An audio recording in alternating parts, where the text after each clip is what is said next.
Hey, what's up, everyone? This is David Greenspan, and you are listening to an all-new Season 3 of the Mindshare Podcast, a proud member of the Industry Syndicate Media Network. Additional podcasts are available at mindshare101.com and on all the major podcast platforms. This week's episode is sponsored by the Buzz Conference and Kits Keep in Touch Systems. By the way, did you grab your tickets for the next Buzz Conference event yet? It is called Connect and Collaborate. It is a virtual event taking place on March 25th and 26th, and this is where experience and innovation meet.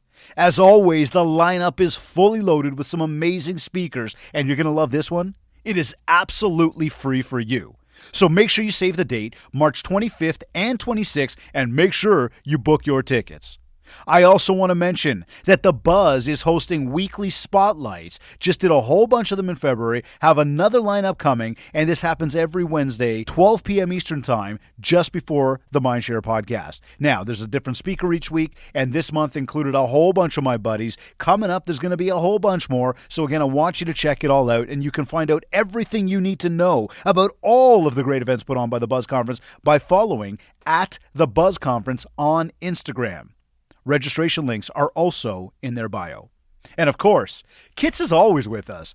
Kits offers a fully loaded cross-channel marketing suite for the real estate industry, including tools like CRM and email and direct mail and websites and curated social media content and the best calendars that money can buy.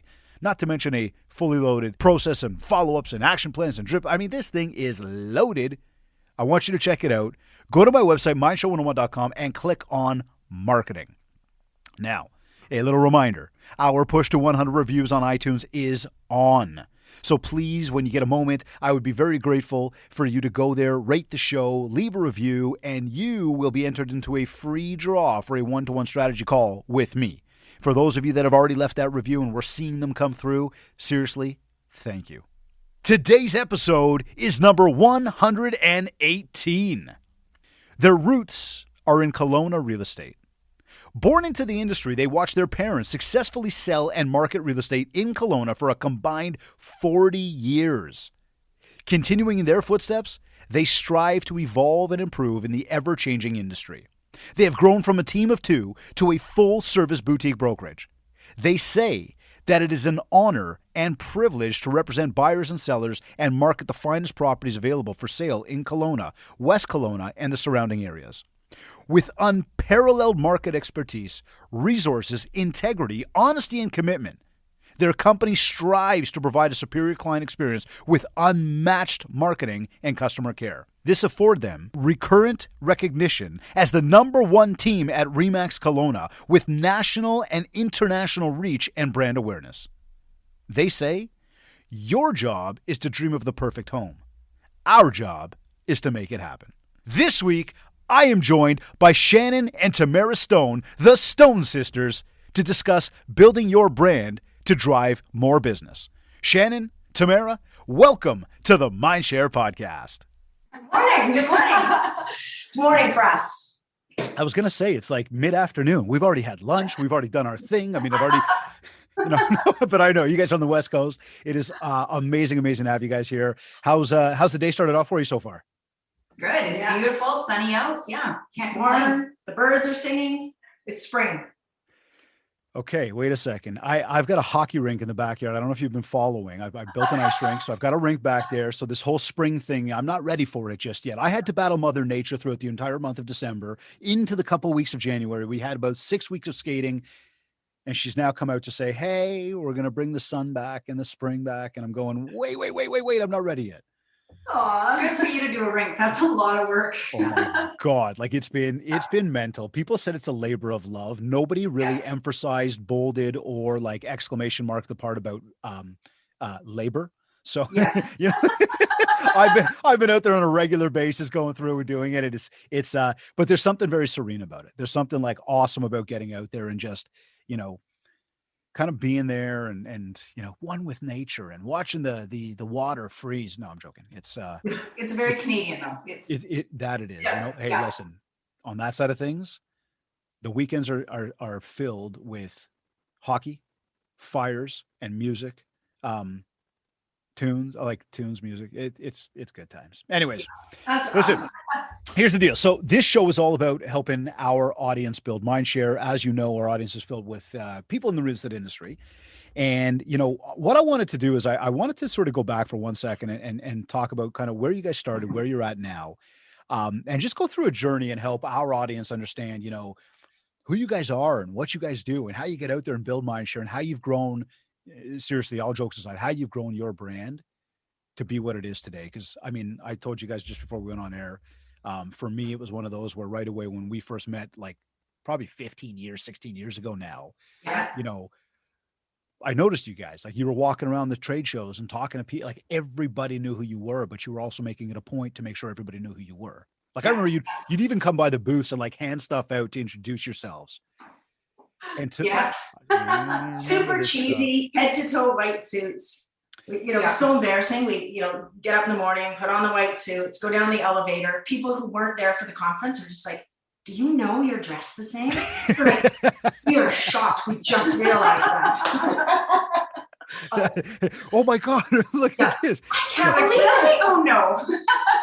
But all with purpose, and hence, Yes. what we said about today of, building your brand to drive more business. So I'm curious, like how long, I know mom and dad were in the biz for a long time. How long have you guys been selling real estate for? Tamara, you've been selling for. Do you have to ask that? She never likes to tell. I used to. When I was first in the business, I'm like, this is my second year. I've just started, but I've grown up in a real estate family.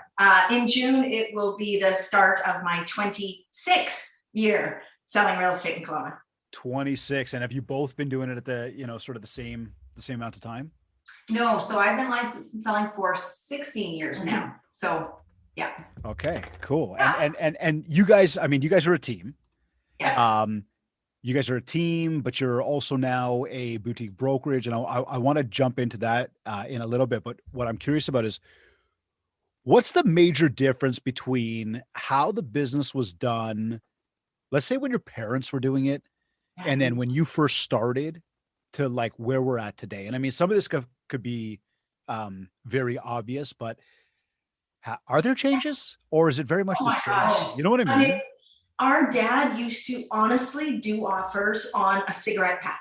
Like everybody smoked, in the 70s and 80s. And dad's like, okay, yeah, you like this house? Awesome. And he'd like scribble on a cigarette box. Okay, you want to pay 120 grand and you want to close in May. And he'd initial and the buyer would initial and he'd drive the cigarette pack over to the sellers and they'd initial. Done. That deal.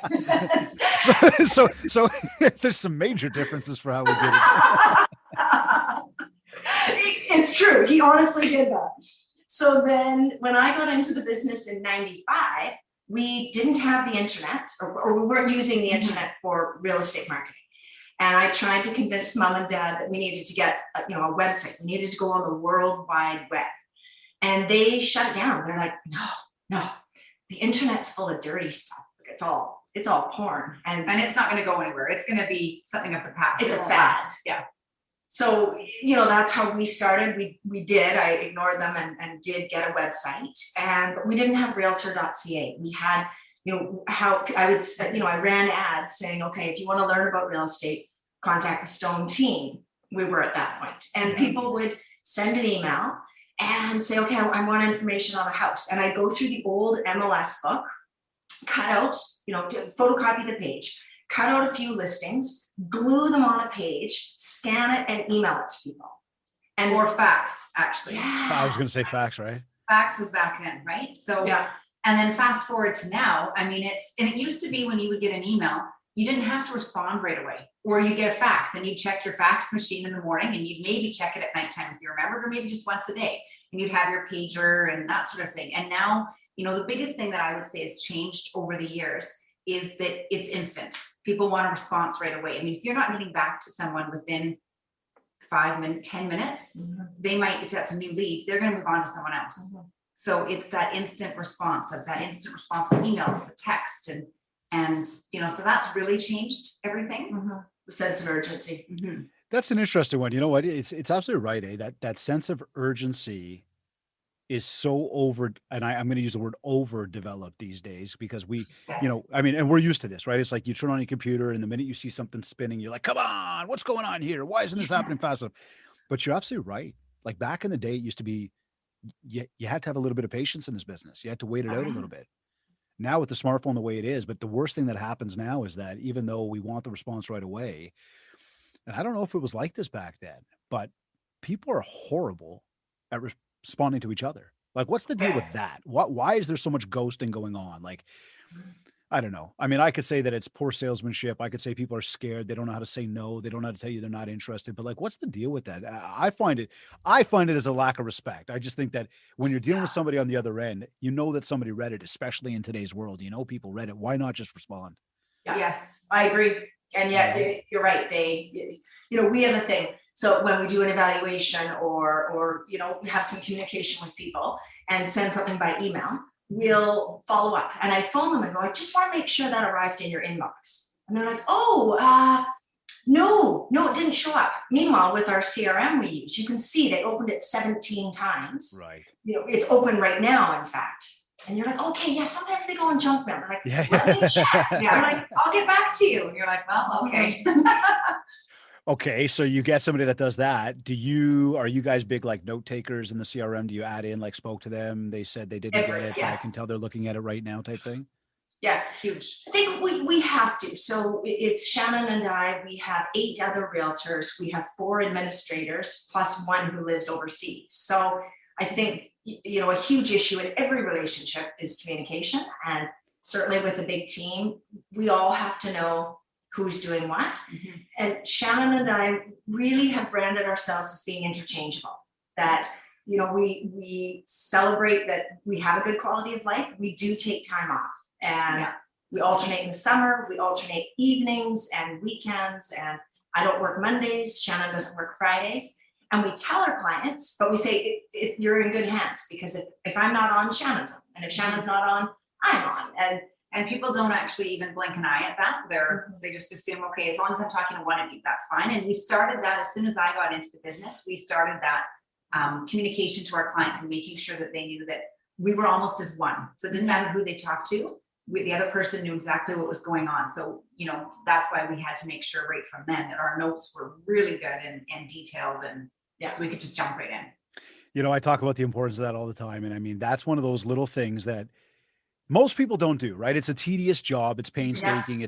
It's that time consumption stuff that you're like, oh man, you're just tapping away on the keyboard, but it lets you, it reminds you that the next time you're about to talk to whoever that person was that told you they didn't look at it, but they looked at it 17 times, the type of person you're dealing with, the type of weight that their word holds when they tell you something. Yes. Right.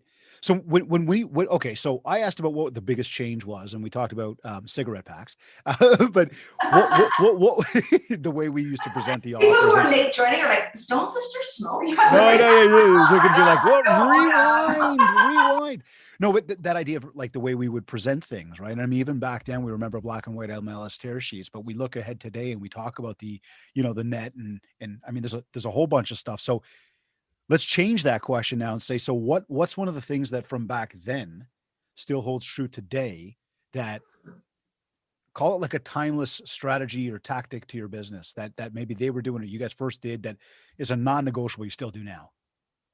I think there's a few things. I think ensuring that we're experts. So knowing, we try to know as much or more than anyone else in a marketplace. So when we go on an evaluation, we know everything about that neighborhood.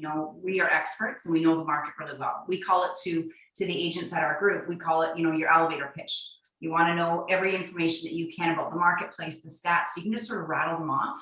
And that's something that we started right back in the beginning. That's something that our dad sort of instilled with us, is just be an expert. And so that still holds true. And then providing excellent customer service. The way and technique that we do that is different. But I think the whole goal at the end of it is to make sure that our customers, our clients are first, always. Yeah. I'm a big one for a handwritten note. Mm-hmm. And, I love doing it. I do a ton of note cards. And, sometimes they're a blank note card. We just recently did notepads, like the 25 pieces of notepads. So I've started mailing those, and it was great to meet you. And I'm so excited that you got a dog. Can't wait to meet Fluffy, or whatever it is. And my goal is to send 20 notes a week. And I send for sure 10 and often 20. And, now I think more than ever, people love that. Like, it's fun now. And you don't get, I got hardly any Christmas cards this year, like snail mail Christmas cards. We all got email cards, but the value of a handwritten note card, I think, is maybe even more powerful now than ever. Well, look, we know that 76% of millennials in North America prefer mail over email, because mail is actually a bright, shiny object to a millennial. Think about it. It's gone backwards now. They don't get a lot of mail. So when they get something in the mail, think about when we were kids, the first time we got like mail to us, we got excited about it. Yeah. Then as you get older, it's just what it is. And now I don't want to see the mail. There's too many bills in there. But there's that thing that says, the newer generation of people actually enjoy that. And then we know that our generation, or even the older demographics, really do see the value in pen on paper. And it shows that you're actually connected with people. Right. And I would say that that's a big way that you're even building your brand, because it's that personal one-to-one connection. Yes. Right. But much the same with the note taking. It's got to be one of those tedious little things that you think as you're writing it, it's like, oh my God, I should be working on a deal right now. Why am I doing this? But how do you get past that thought? Am I right? Like sometimes that goes through the mind. Yeah, for sure. How do you get past that? Like, what is it that gets you past it? I think it's just that habit. You just don't think about it. It's just automatic and you do it. It's like, here's my note cards on my desk that I have to get through this week.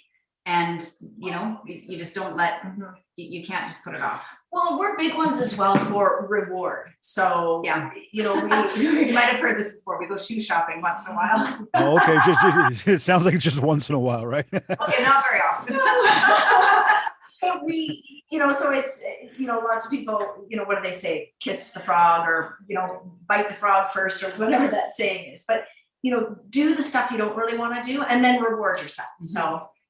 And now that stuff you don't really want to do becomes stuff you want to do. Like, it's once you get over that hump of doing, it's like cold calling, which, we don't cold call too often, but people that go, oh, I just don't want to do it. Well, if you knew that at the end of 20 calls, you got a nice new pair of shoes or pants or whatever is your thing, you might get through those. And eventually you're going to go, well, that wasn't so bad. I did it. Yeah. And it's never as bad as you think it's going to be. So you just have to go through and do it. It sounds like something I say all the time is exactly that, is like doing the things that you don't want to do.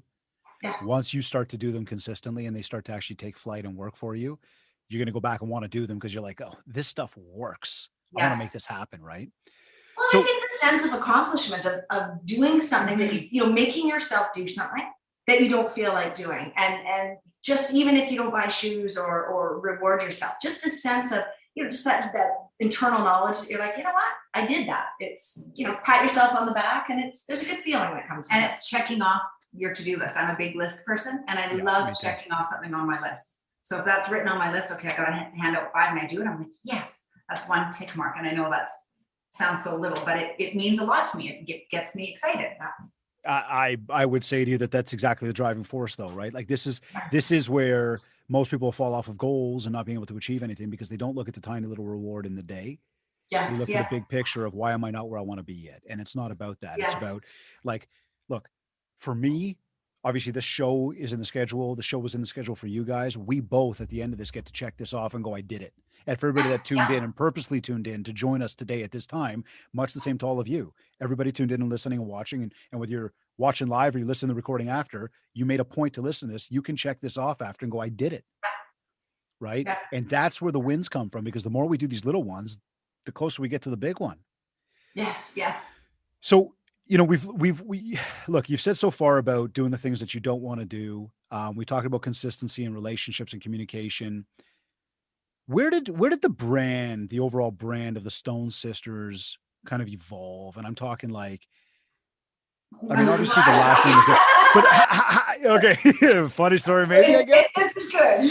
So we were actually at a conference, and we were in a Vegas conference, and this is years ago. Oh, this is 2006, February 2006. And at that point, it was sort of Stone team. Tamara had been Stone team for quite some time. My parents had retired, yet she was still kind of Stone team, just on her own. And then I got into the business, and we went to a conference. And everybody we weren't in the head to toe white suits at this point. No, we had tapped into that. I think this was our first conference we'd ever gone to, and it was in Vegas. And we were like, "Whoa, look at all of this!" Like small town Kelowna, yeah, big Vegas. We hadn't seen escalators. This was my first time going to Vegas. Like my eyes were just huge. I'm like, whoa, look at all of this. So it was very exciting. And we're, walking around and talking to everybody. We ran into a realtor there and he's like, oh yeah, so, so-and-so team. And we're like, you're a team? He's from our market. And he's like, well, no, not really, but it sounds good, hey? And we just looked at each other and we're like, okay, we're not going to be a team. He's not even a team. And he's saying he's a team. And everybody would ask us, like, and people still ask us, they'll look at us and go, so are you guys really sisters? And so as we were walking around, people kept asking us that, like, are you guys sisters? And again, we weren't dressed in the white, but people were still asking us, and we thought, you know what, let's be the Stone sisters. So that's how it evolved. It was just that sort of going to a conference, and we came, we were there, just the realtors, we came back the Stone sisters, and that's how it happened. Okay, so what happened in Vegas didn't stay in Vegas. You actually no, it's just one time where we came back. So you get this thought, you get this idea. It's like this flash of brilliance, this light bulb goes off, and it's like you come home and like there's this newfound thing that's been formed, which is actually very exciting, which probably gave you guys lots to talk about and wheel around in your minds while you're on the plane. But what did you do from that moment? Like, you've now got this concept. It's and where I'm going with this now is, think about it for everybody tuned in, right? They've got this idea about maybe who they are, how they carry themselves, or what they want to do to brand themselves, or maybe they don't, maybe they're trying to figure it out. But yeah, I will always say that a brand is so much more than just a set of logo and a set of colors, right? Oh, yes. Okay, exactly. So what did you guys do to turn it into a brand? I mean, again, the white suits, okay, was one thing. A logo is another, but the overall, what was some of the big focus behind closed doors that you guys did to strategize that the brand sort of grew from day one, but then continued to remain consistent even until today? Mm-hmm, yeah. And I think that's, all of our publication going to a simple form, that was all consistent. So I think, your message and everything has to make sure that that's all consistent. Of course, we came back and we did billboards and we put the message out there. But I think for us, the brand really started with, we're sisters, we're family, and we help families. Mm-hmm. And so that's something we wanted to relate to our clients, who typically at that point, and still now, a good portion of our clients are families. And we wanted to have that family business relate to them, and those values that are important to us, integrity, honesty, those things that we were raised up with that are really part of our family culture. We wanted our brand to be part of that. And that's, more so with that Stone sisters being a family really is. And actually even the white suits, lots of realtors and in our marketplace and all over the place. I mean, there were, fierce poses, there were intimidating, dark suits, and real estate is serious. And we're, we tried to kind of toss it on its ear a bit and say, real estate is serious, but it can also be fun. And it's really stressful, but we're here to help you through that. And, stand up for the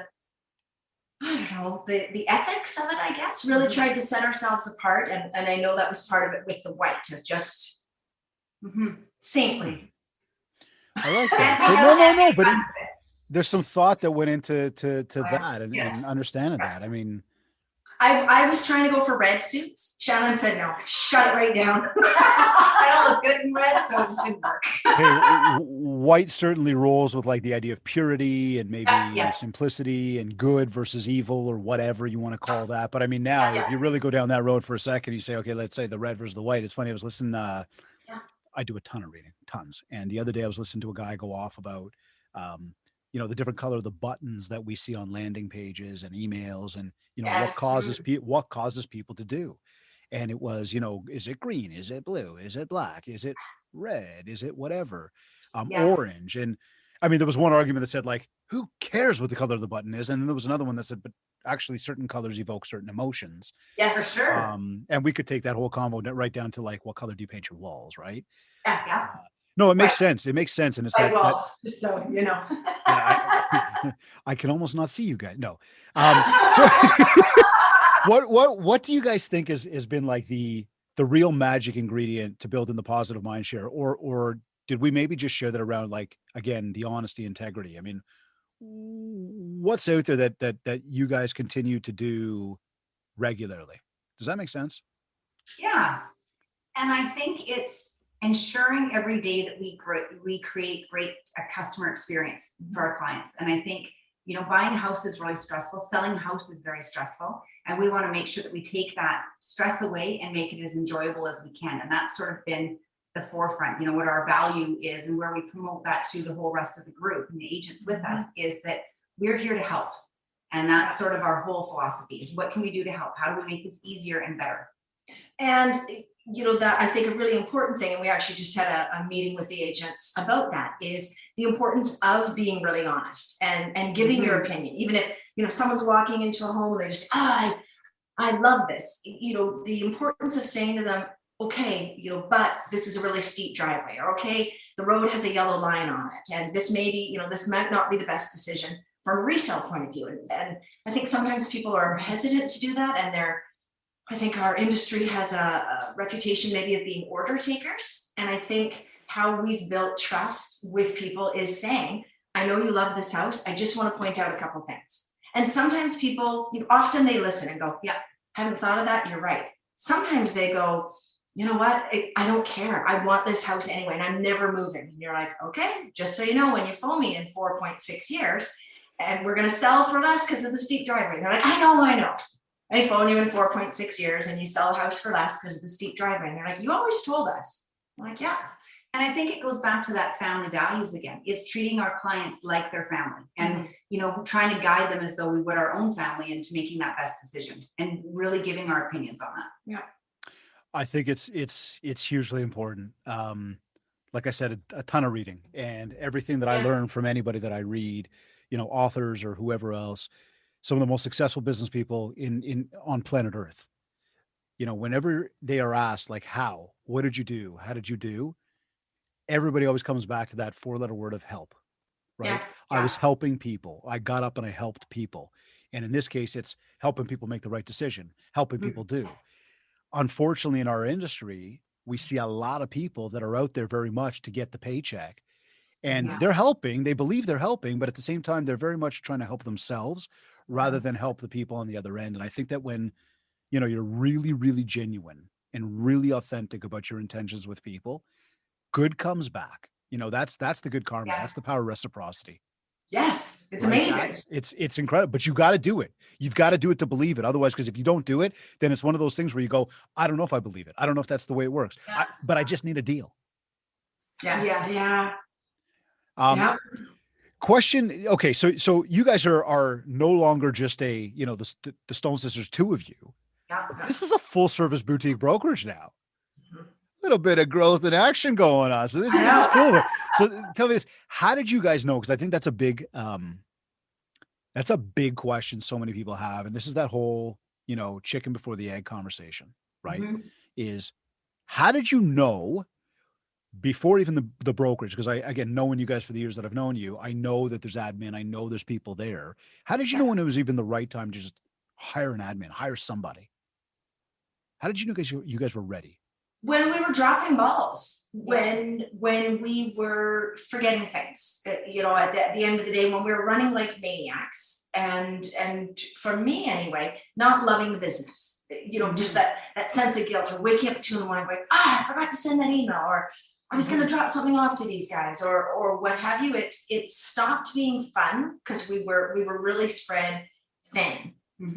And, I think that's when we knew we needed, admin help at first, and then we needed one realtor to help. And now it's grown to, even us stepping away from certain aspects of the business and generating and helping the other agents achieve what they want to achieve, and buy their first homes or upgrade or get new cars, or like, that's kind of where we're shifting to a little in some cases. That's exciting. I think too, it was getting to that point where, we were looking and thinking, okay, financially, because back then this might hurt a bit. This is going to be an expense. That's where I'm going. You've got to pull the trigger on that one. You do. And you look and go, can we afford it? Can we do it? I mean, that's a big thing. This is going to cut into what we take home. Yeah. And, we sat back and said, but we can't do what we want to do. We can't we can't help the way that we want to help. And we're not delivering the service that we should. Yeah. So we need to therefore, we always sort of thought every decision we'll do for 6 months. Yes. So it's not so scary. It's not like we're committing to doing this forever and ever and ever. It's let's do it for 6 months and let's reevaluate at that point. So it's like, I can handle something for 6 months, sure. So we take that plunge. 6 months later, we're like, that was the best thing. Let's bring somebody else on. Okay. I was just going to say, like, how did you know it was the right time to go into like the whole team thing? And then, from there, it's kind of that into the brokerage concept. Did it just keep snowballing? Yeah. Of course, Every it did. 6 Snowballs months. are white. They just, Exactly. Yeah. It keeps growing. And it is, as Shannon's saying, it's scary, looking at the growth. And even, January 1 rolls around and we had, I think a lot of us had a very good 2020, opposite to what we thought would happen with COVID. But, January 1 rolls around, you're like, okay, we're starting at ground zero again. And we've got all these people and all, you just look and go, okay, we got to do that again. We got to do it more. And but breaking up that, it's just like you said, breaking up that big goal and working it into small steps. It's the same sort of thing. Instead of saying committing forever and ever, it's breaking it into something smaller. And I always think that's more manageable to do. Absolutely. It makes it's again, climbing the mountain. Like instead of trying to do the whole thing in one day, you take it pieces at a time. Right. So okay. So you go from, this two of you to bring on an admin. How did you know what the admin was supposed to do? Again, you said dropping the ball. So was it like, did you make a list and say, okay, these are the things that, we need to find somebody for? Yeah. Okay. Exactly. Yeah. Mm-hmm. Exactly. And all the things that didn't need us to do, the paperwork, the admin, we're really good idea people. We get these I think they're genius ideas.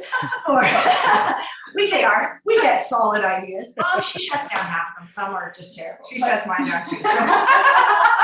But all the things that need us, and then all the things that didn't need us. And that certainly started with admin and even now, with having agents and we'll have people say, okay, well, I want to deal with you tonight. I'm going to buy a house, but I want you to help me.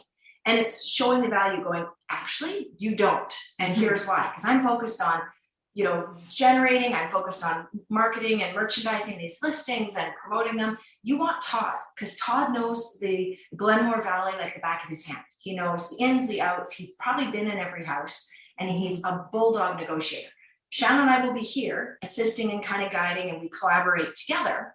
But you actually really want somebody who's an absolute expert and who's focused solely on finding you a house. Mm-hmm. Marketing, area knowledge, and negotiation. Yeah. Three keys right there. Yeah. And I love the way you spun that as well. You actually don't want me because here's my focuses are, but here's why you want this guy. Yeah. And I think that's huge, right? Because trying to explain the value of I wanted you. I imagine that's got to be a stopping point for some people. But if you can get around it, yeah, I'm sure it is. But it's just communicating that. And we can't do everything, and that's why we have a team, and that's why we have support and that sort of thing, because we're not good at everything. None of us can be. So it's figuring out what your skill set is and what you're really good at and really doing that, because you're going to do that more and more and more. And then those other tasks that somebody else is really good at, letting them take over those and giving that up. That was something that was a little hard for us, was a lot hard letting go. Somebody else is better than that. Well, what do you mean they're better at that than me? And letting go that you don't have to control that. They can own that and run it and do a better job. So I was just saying that with my Mindshare Masters yesterday about, figuring out, making a list and figuring out what are your strengths, what are your weaknesses? Yes. Because there's people that are going to be there that are going to be better than you to do certain things that you're going to be better in certain places. They're going to be better in other places. Together, you're able to both take yourselves and go up, right? Yes. Well, when Shannon joined up in 2005 and she said, okay, no, this is good. Look at the business and look at all the numbers. And she's like, we're going to do a SWOT analysis. And I'm like, a what? And I said, I'm perfect at everything. And Sorry, you are. Absolutely. Pretty good at everything, I'll be honest. No. but we did do, and we still, we start our business, we go away and do, twice a year, we go and do our business planning. Yep. And we started off with Shannon making us do this SWOT analysis. So your strengths, your weaknesses, your opportunities, and your threats. Mm-hmm. Mm-hmm. And then that bases our business plan. So that's, I literally put that in the group yesterday. So I'm so, you guys just had the awards, you said yesterday, right? Yes. How'd you guys do? We did pretty good. We did good. Yeah. We're number 2 for RE/MAX teams in Western Canada. Yeah, so, number 2 in Western Canada. I know. Amazing. Yeah. Congratulations. Yeah, thank you. Thank you. Yeah, we were that's very, big. very humbled. It's That's top with Remax in Kelowna, but number 2 in the entire Western Canadian region. impressive. Yeah, Yeah. Good Grateful. for you guys. Very grateful. So tell me this, business. Where does most of your business come from? People you know or people you don't know? Repeat referral business is number one, like, and that's referrals within, our clients referring us, and that's agents referring us. So people that maybe have, realtors is maybe that we've met them at conferences, some that we haven't met, but in this industry, you feel like you sort of know. So that's a good portion of our business. And then our clients referring their family, their friends, and then repeat business. Yeah. So that's 64% of the business is coming from those sources. From those sources, 64 of it. Yeah. Okay. 64%. Okay. So we'd say that the importance of the database is like right up there at the top of the food chain. Huge. And it's funny because, talking with you about it, it's that going back to kind of, and Tamara had said it earlier, going back to that snail mail. For so long, your kids. That's honestly, when people talk about it, they're like, say it. Go ahead. You can share it. I'm not needing to make this, but it's so true. It's that snail mail. We send out, birthday cards. It's any of those things. It's okay. We're sorry to cut. We're done now. You guys said you're number 2 in Western Canada, and Kits is so yeah, we're good to go today. No, Kids I'm glad you send us a copy of the Kits newsletter though. Truly, because people will phone like, that's fascinating. I didn't know that you could do that with a heat lamp. I know. Like, what are you talking about? And I'm like, oh, I gotta go read it. But you have all these little tips, and I think what we love about the relationship we have with our clients, I think why we get so much repeat and past client referrals and all of that, is that we do stay top of mind and we're not selling. We're helping. Yeah. Giving information, not selling. And that's something, we've had to really work with some of our agents to assist, to be there, to answer questions, to help, and to not sell. Yeah. That's the big key, is adding the value. And again, Yes. I'm going to go right back to it when we talked about doing the handwritten notes. Yeah. A couple of years ago, I had a guy who had called me up afterwards, and I had said something about, again, the power of reciprocity and like wishing, sending a happy birthday card and doing all this stuff. And this guy's like, and I said, making the birthday call or whatever it be. And he goes like, you said that was an income producing activity. And I said, yeah. He goes, but I'm missing something, because if I call them and I'm not talking any business and I'm not in the middle of a transaction with them, how is that an income producing activity? And I said to him, I said, well, we've been on the phone now for 10 minutes together. He says, yeah. I said, and, have I tried to say anything? He goes, no.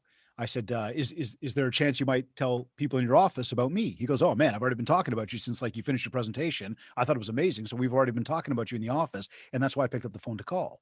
I said, perfect. So again, and I haven't tried to say anything right now. He goes, no. I said, so I'm going to ask you, is this an income producing call for me? And he goes, and you could just tell he was thinking.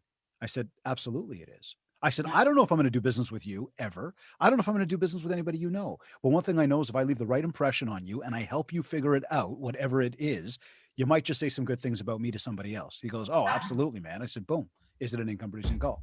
And he goes, I got it. Right. Awesome. Yeah. And this goes right in line with what you said, though, because again, it's that thing of saying that I'm not going into the call to produce income.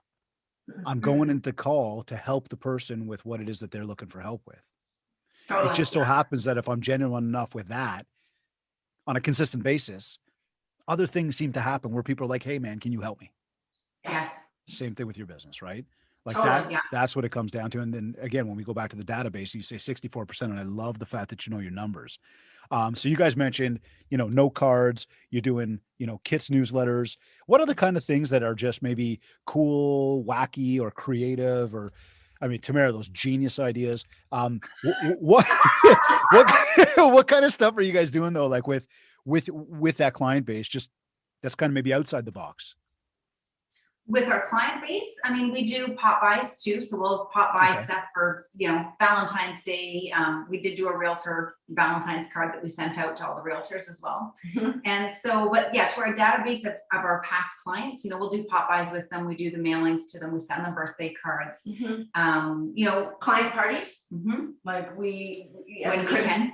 couldn't this year, but we've rented a winery. The Okanagan Valley's got great wineries, so we took this entire winery, invited everybody. We had activities if they brought their kids. We had music. They were dancing, like it was a Saturday afternoon. It was, people got really drunk, but I don't see the two of you like, party hosts whatsoever. No, not at all.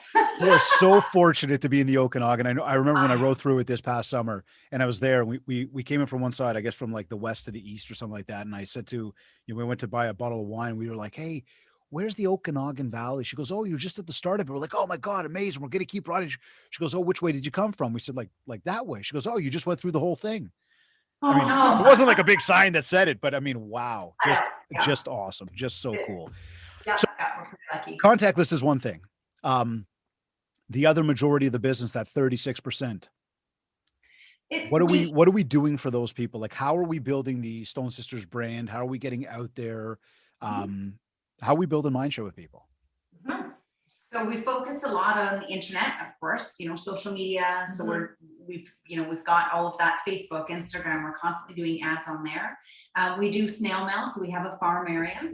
So our farm area is about 6,000 and we're constantly mailing to those and snail mail for that. And then we also do snail mail to Vancouver, Calgary, Edmonton, Toronto as well.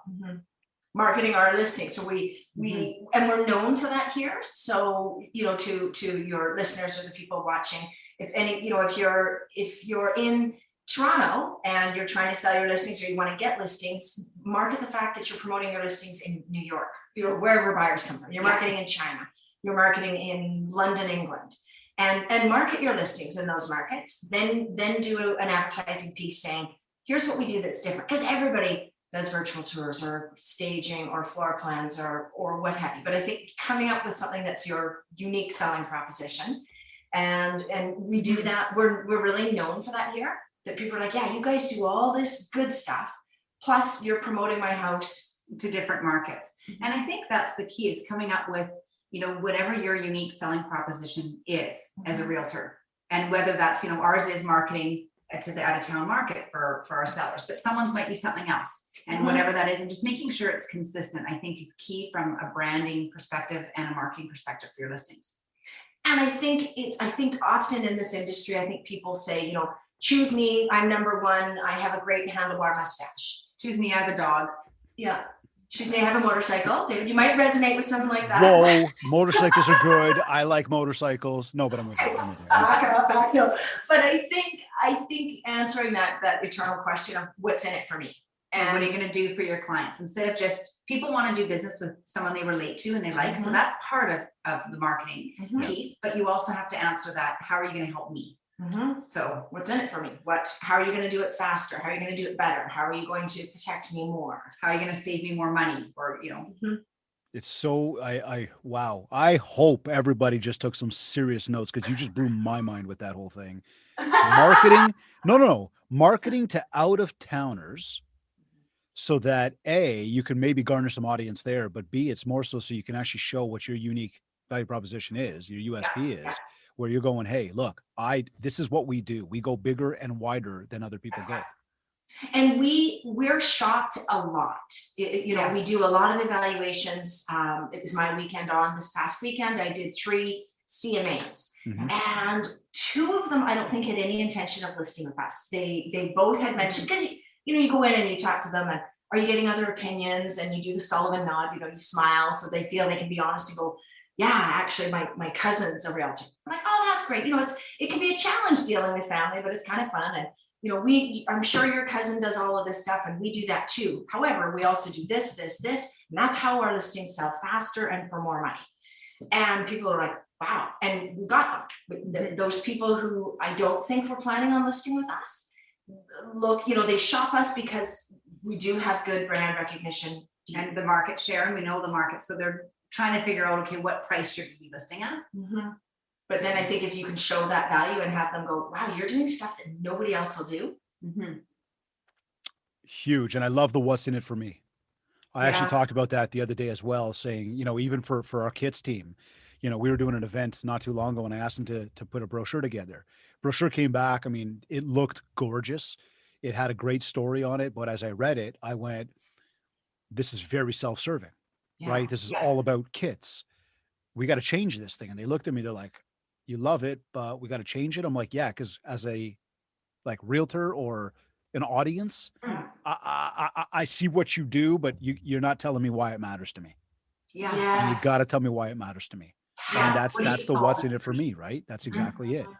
Mhm. I love that. So now you brought up social, and then the online game, and naturally the social game from an organic perspective you guys do, but you also Yes. mentioned running a lot of ads. Mhm. What I'm curious, what is like one big key learning that you guys have taken away from this whole thing of running ads? Like we know, and if you guys are doing it properly, we know it's not just pay to run the ads, Yeah. Yeah. right? There's like a lot more involved in that to actually convert that thing, time, effort, money. And I think that that's something that people don't pay enough attention to. Yes. Yeah, I for agree. sure. What's like one big takeaway that you've had there then that says like, whoa, if we want this thing, like we can't just pay for this, we've got to implement X to make this work. What would you say X would be? I think it's making sure that it's all consistent. So our print advertising, for example, if we're doing an out of town campaign and we're sending out a print advertisement there and it's a certain message on that, we want to make sure then that what social ads that we're running to that same area are going to be consistent. So the messaging is consistent. So they're seeing that message more than once. Mhm. You have to see a message 6 or 7 times for somebody to even resonate with it. So we have to make sure we're hitting that same message, that same audience, so being consistent with that and doing it enough times, about 6 or 7 times at least. Mhm. And then making sure, when we first started and Facebook came out, you could do these ads. It was like, oh, this is awesome. And we were just like, send out an ad, like just get it out there. We've done ads. Awesome. Okay, they're running. But Tick. tick. They weren't targeted. We didn't really plan on the budget. We didn't really know. They didn't have a concise message as to what's in it for that client. Why should they click through or what have you? So it's targeting that ad, finding out who our audience is. And we really target it right down. I mean, Facebook is amazing because you can target it right down and see who's watching it, see if it's working. But it's making sure, again, that consistent, just know, I guess, kind of what you're doing, put more thought into it instead of just what we did at first was just get it out there. Well, there's the brand consistency across, and this is the idea of building mind share and getting out there. And I love 6 to 7 times you got to show it to people. It's repetition, consistency. I mean, this is what I call support, right? So you're going to send out the flyer, you're going to support it with the geo farm. Now I'm going to see you online. I'm going to see you in my mailbox. Potentially, I'm going to hear from you on the phone or see you at a door knock or somewhere else, supporting the message that it actually comes to life. Yeah. Now, let's say I'm doing all that, and I generate a lead. Mhm. What have we learned about the actual conversion process? Takes time. Oh, it takes so long. I mean, we have some people, I mean, it all depends on the market that you're in, but we've got some people that, they'll contact us, but they don't do anything for 2 years. So it's getting them in the system and touching base with them, and 18 months is average. so There you go. Like from when they first put up their hand to actually transacting, tends to be 18 months, maybe a little shorter now. Those were 2020 numbers. Yeah. But still, it's, we have to make sure that you get them into the system and that you've got a really good system to make sure that it's running. So the system costs money. Yeah. Mhm. The marketing that you've got to do, because you've now converted from group number 2 to convert to group number 1, basically strangers to people we know. So now we're moving into database world. Yeah. Set them up on more marketing, which costs money. Yeah. Spend more money on ads, which costs money.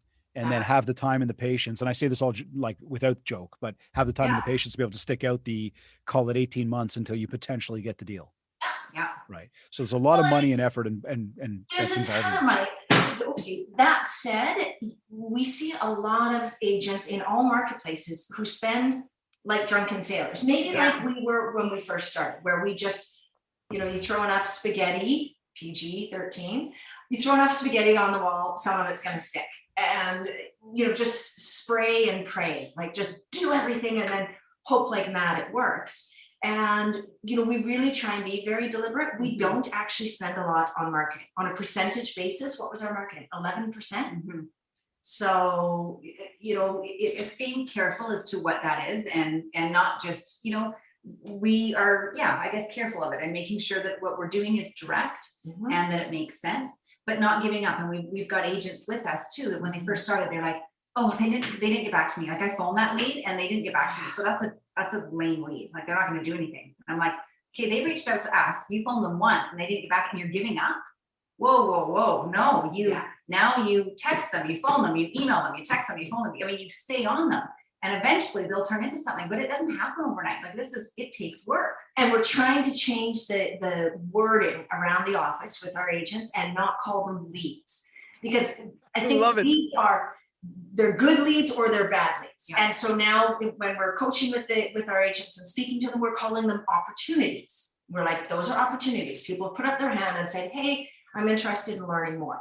And you might throw away a lead. I don't think you're going to throw away an opportunity. And if you do throw it away, it's your fault, not the opportunity, not that person's fault. So it's a hard thing. It's been a challenge for people to sort of grasp that or understand that. Okay, well, I don't want junk leads. And it's like, we have no junk leads. We have opportunities. Some are closer to being ready than others, but there's been many cases where somebody will reach out to us 2 years later and say, okay, I'm ready now. I so appreciate that you kept in contact with me. I know I didn't reach out to you, but I was getting the emails and I was getting the messages, and it was so interesting. I could see the market and how it is now. And I know from what you're saying in your newsletter that now is the time for me to jump in and I'm ready. You think, okay, this is perfect. Absolute gold. It is so important to stay consistent with it. And I mean, one of the things, even for me, in my world and like my team, and I mean, what I'm telling even, all of my clients that I'm coaching is the same thing.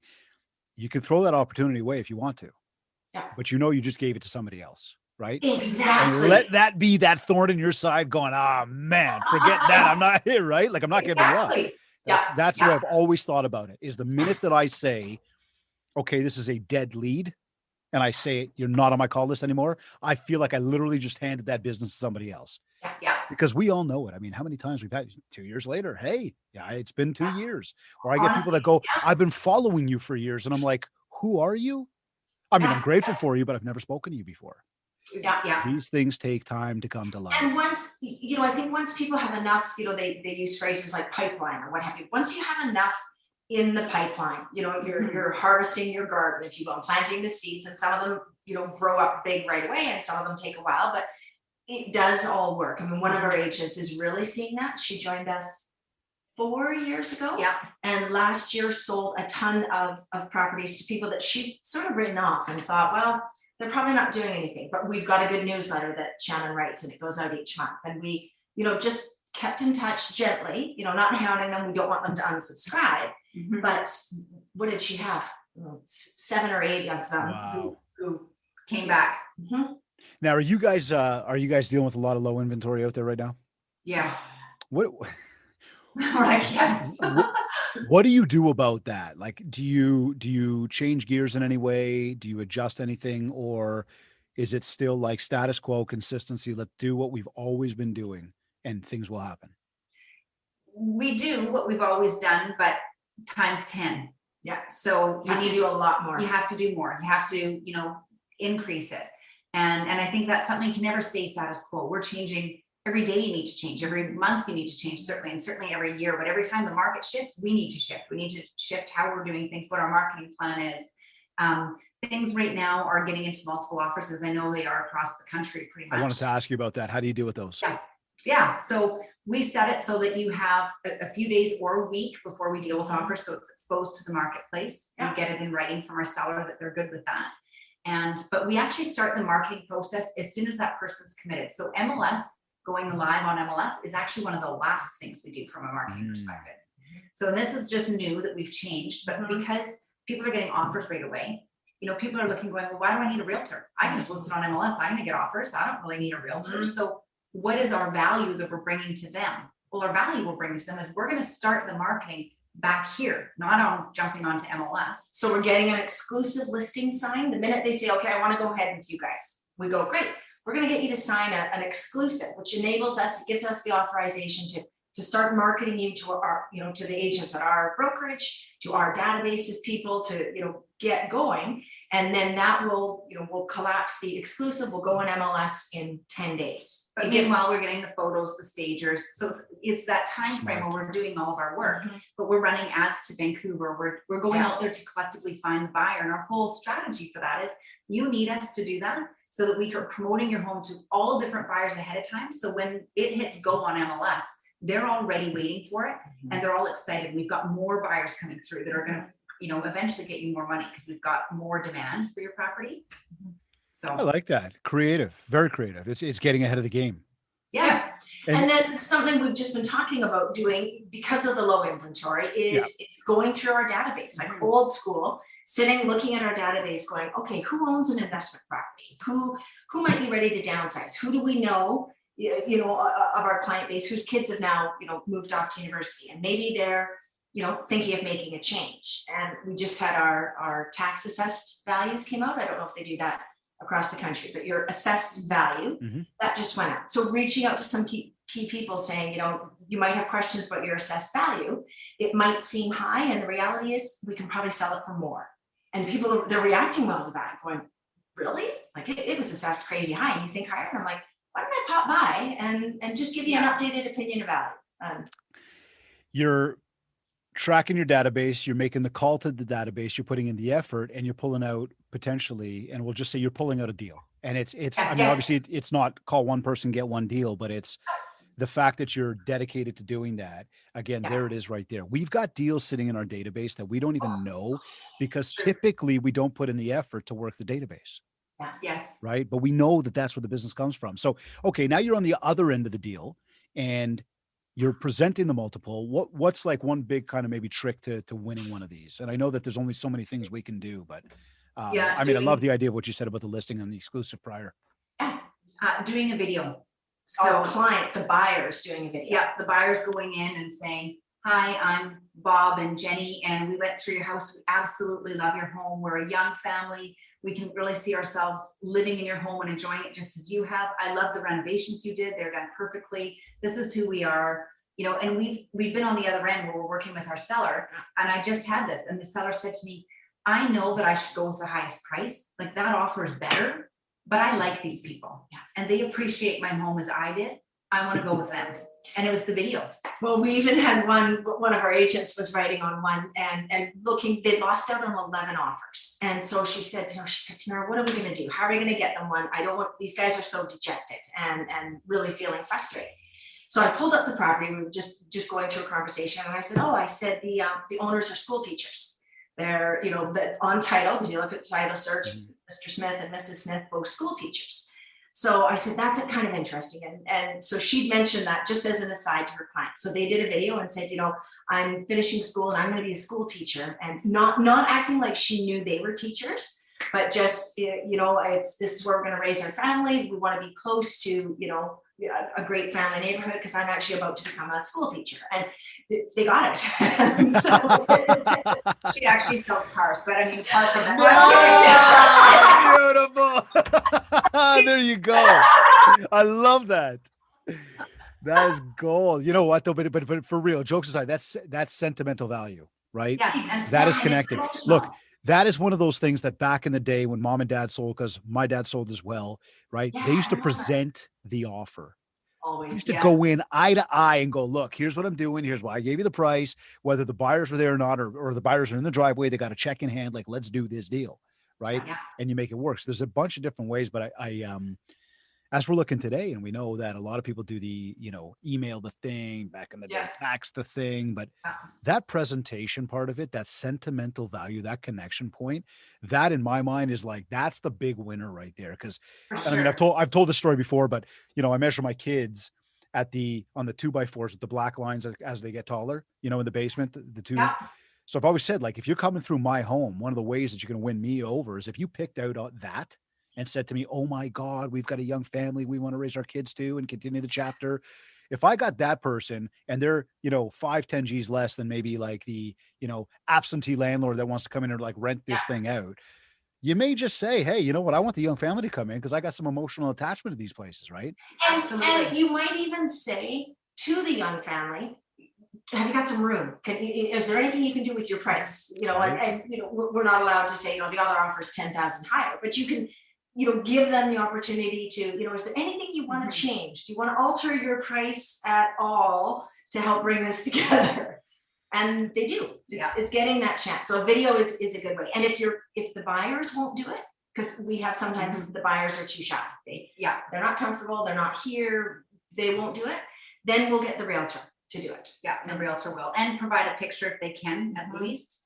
And of course, always, if you can present in person, the way we are right now with COVID, it's tricky to present in person here, but if you can, that's always the best way. And that's the there's the big thing is you can't go do it right now. But the video idea, again, absolutely. And one of our mindshare masters, she just commented much the same. She said, love the video idea, takes the personal letter to a new level. And it's so true. You're just tapping in a different way, but even instead of you guys doing it, get the buyers to do it. Right. Yeah. It's that emotional hook. Residential real estate, buying and selling is emotional. And 100%. To me, that's why realtors will stay necessary and relevant. We've got great technology. All of that's great, but it's exciting, it's scary, it's happy and sad at the same time. And if they know that they've got somebody there to hold their hand, or they know they've got a buyer who's really going to love their home, it hits home. It helps them. Yeah. Remaining relevant.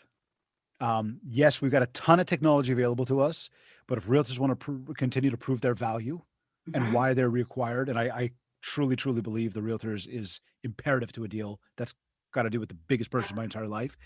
We've got to leverage that, though. We've got to explain to people, like, we are human beings. We're not going to let the technology get in the way of doing this emotional transaction. Couple last questions for you. I'm curious, what non-negotiables do you guys have as part of your day? And I know we kind of touched on this before when we said like those small little wins, but how do you know it's been a successful day? Shoes. We buy shoes every day. We know it's been a good day. Hey, I don't, but I want to. It's how is it? I mean, it sounds super corny, and for people who don't know me, you're probably not going to actually believe I do this. But I swear, I actually, drive my daughter. I've only got one daughter left at home. The other one's away at school. But I'll drive my daughter to school in the morning.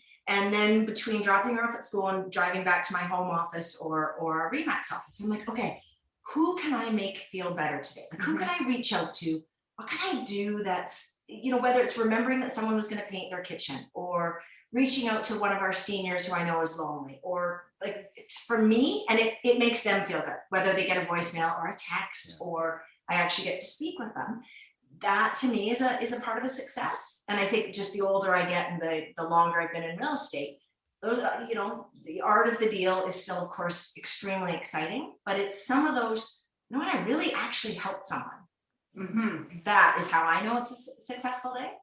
Yeah, and for me, I would say it's similar. It's helping. Like I love at the end of the day going, okay, I helped that person and I helped that person. And I love the art of the deal. I love going in and negotiating and knowing that we won. And to me, that's the most, I absolutely love that. I love helping people. If it's the buyer trying to win that place and they get it, or it's the seller. And quite often it's more the sellers for Tamara and I. And I absolutely love that they're getting the price that they want, the dates that they want, and they're so excited. And I feed off of that. So that to me is a successful day. That 4-letter word again, there it is, help. Right? Yeah. It's so powerful to success. People need to understand it and really believe it, and then live it. And once you live it, you'll believe it even more, and you'll just keep doing it. It'll be fun. Right? Yeah. What last words or tips can you guys share just before we sign off here for everybody that's tuned in, to help them get out, build more mind share so they can get more market share? Have a plan. And, I don't think you need to work a 40-hour work week in order to make 100,000, 1 million, whatever your number is. I think you need to work really smart and just do something 5 days a week. If you prospect, which I know has, a negative connotation for lots of people, but if you just get out there, truly, if everybody prospected for 20 minutes a day, 20 minutes on Monday through Friday, I guarantee you, I will give people $1,000 if it doesn't work after 6 months. I guarantee you it'll work. So that would be, that's one thing that I've got, that just do it first thing in the morning, put it in your schedule. If it's the first thing you do, if you go work out and then it's, 8:30 to 8:50, I prospect. And maybe we need to change that word, prospect. Yeah. Maybe it's take an hour or 20 minutes out of your day to see who you can help. Get on the phone those people, see how you can help them. Let's change that word prospect, because then that creates a positive. You're going to get something out of it too, because it's making you feel good. So, and I think, be kind. Be kind to yourself. It's been a hard year for a lot of people. And I think you don't have to do everything. You don't have to race around, and, be kind to yourself. Make sure you have time for yourself. Get that workout in and make sure you do that, and be kind, of course, to your clients, but be kind to yourself too. I love that. Me too. I really do love that. I know. Seriously, I love the way you guys wrapped that up and brought that full circle there. This look, again, this came back to building your brand for success and to drive more business. And we talked so much today about connecting with people and helping people. And so I'll finish off and say, as a big message here for everybody that's tuned in, you want to build your brand, you want to grow your business, you want to have more success out there, find out how many people you can help today, get out there and do it, and things will come. You help people and people will help you back. Absolutely. Where can people find you guys? They can find us on our website. It's thestonesisters.com. They can find us on Instagram, Facebook. We're on all social media outlets. And we're here in Kelowna, BC. So you can always come by for a visit or a coffee. We'd love to. Beautiful Kelowna, BC. Yes. Shannon, Tamara, thank you very, very much for joining me today. Thank you. We really appreciate it. Yeah, that was fun. Yeah, it was fun. You're either listening to this on iTunes, iHeartRadio, Google Podcasts, Stitcher, or Spotify. Or maybe you downloaded our free Industry Syndicate podcast app, or maybe you went to my website, mindshare101.com. And while you're on my site, make sure to download your free copy of the Ultimate Marketing Bundle for Realtors. This is a 31-page ebook packed with a ton of tips and tricks for you. Plus, there's a ready-to-go 90-day social media content counter to help you build more mindshare so that you can get more market share. And if you want to talk about personalized one-to-one coaching to help you get to your next level, just get in touch with me. We'll set up a free consultation call, learn more about what you're looking to achieve and, how I am going to help you do exactly that. Also, don't forget about our Push to 100 is on. Please be sure to go to iTunes, subscribe to the show, leave a review, rate us, and you will be entered into a draw for a free one-to-one strategy call with me. And if you haven't yet, connect with me on Facebook at Mindshare101 and on Instagram at David Greenspan101. I want to once again thank the Buzz Conference for sponsoring today's episode. Do not forget to follow the Buzz Conference at the Buzz Conference on Instagram and either click the link in their bio or visit thebuzzconference.com to grab your free tickets for our March 25th and 26th event and tune into the speaker spotlights happening every Wednesday going forward. And of course, I want to once again thank Kits Keep in Touch Systems for sponsoring today's episode. If you haven't checked us out yet, just go to my site, mindshare101.com, and click on Marketing. This has been another episode of the Mindshare Podcast. Thank you for tuning in.